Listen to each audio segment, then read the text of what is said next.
The call came in just like any other, but it quickly caught everyone's attention. It was one of a kind. On the other end, the caller told Lieutenant Gregory Rose with the Sarasota County Beach Patrol that an alligator was swimming along the South Jetty in Venice. I've been 20 years out here, and it's the first time I ever was involved with. He got on a jet ski and went to confirm the sighting. It was doing its own thing there, wasn't aggressive or anything. What concerned him was how close the gator was to people in the water. They're pretty stealthy. You really won't hear them. They'll pop up, and unless you're looking, you're not going to know it's there. While it seemed unusual for the gator to end up in salt water, the lieutenant says they've had a few calls in the past. There's a Venice inlet there. A lot of the tributaries run off there from the Cowpen Slough, the Mayaca River. That all runs out, and that water drains out the Venice inlet.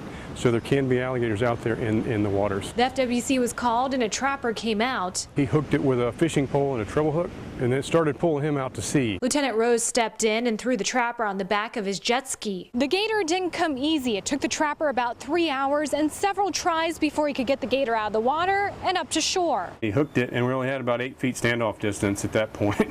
So the gator rolled a few times, came up and took a bite out of the sled. Finally, the pair was able to drag the gator to shore. Once on land, it measured out to more than 10 feet long. I was just glad my foot wasn't involved. And everyone realized how lucky they were. From Venice, Kimberly Quizon, Fox 13 News.